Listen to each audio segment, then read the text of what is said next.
Hello, my name is Avery Bellis, and this is my documentary for HUMS150B1, Smoke, Ritual, and the Unconscious, Cannabis in Ancient Eurasia. So first off, have been used to transform, not just to survive, as humans have done in thousands of years. One of such plants is cannabis, which occupies a special position in the history of rituals. Psychoactive smoke was a religious instrument in the Eurasian steppes, as well as ancient Western China, and not a recreational instrument at the time. Through written testimony and archaeological evidence, we can observe how cannabis was used to mediate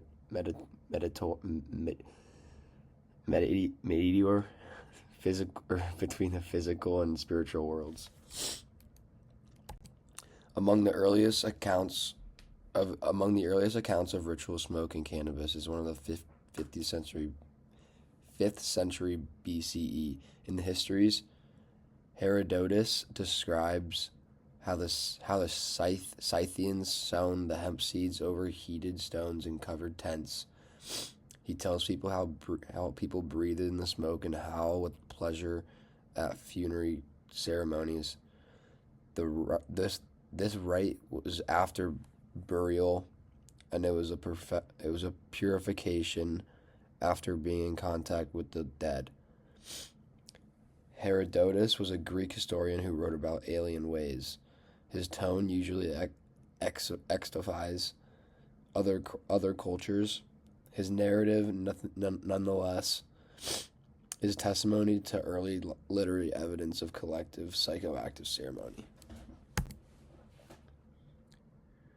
Archaeological records prove that proves that such practices were not envisioned in the Pamir Mountains of West China.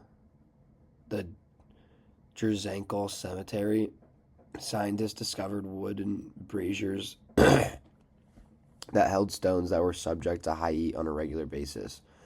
Analysis showed the presence of cannabis residues with high levels of THC. These braziers are dated around 500 BCE, and they have been discovered in the tombs, which implies that they were used in burial rituals. This artifact shows deliberate creation of psychoactive smoke in real ritualistic context. Modern psychological scholarship provides a useful analysis to comprehend what these altered states entailed. Ralph Metzer believes that psychedelics are enhancers of unconscious content and not the cause of mental illness, from Metzer, 1998, 335.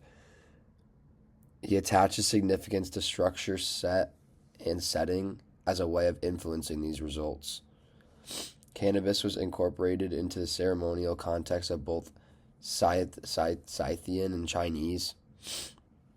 The state of alteration was ritual and not a state of chaos.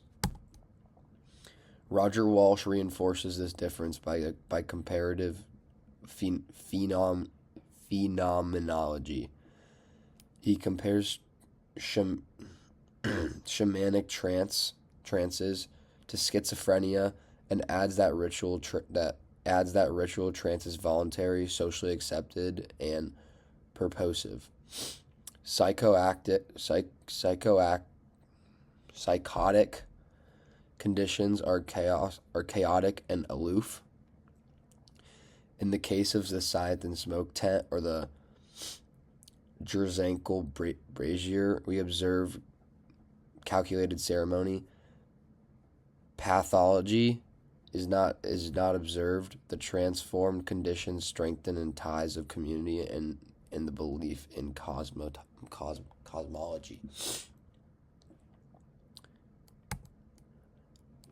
The two cultures show that cannabis was no escape. It was cleansing, change, and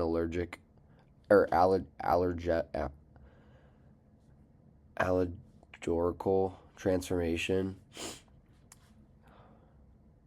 These Scythians purified the living, using smoke after burial.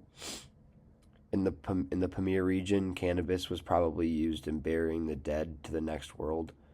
These were organized and purposeful acts. They now show how ancient communities contextualize psychoactive plants in the belief system. Contemporary discussions tend to simplify cannabis to the issues of lawfulness or toxicity. It was treated differently in ancient cultures. Context shaped experience, rituals guided transformation, and we observe continuity in Eurasia using written narrative or material evidence. Cannabis served as a ritual, and it was intermediate between life and death. It enhanced faith within frameworks and set a culture and also by culture. The smoke, which ascended to stone braziers that intented felt, was no mindless drunkenness. It was ritualized. It was a communion with the unseen. It was a guided adventure into the inner world of the human mind. These are my sources. Thank you.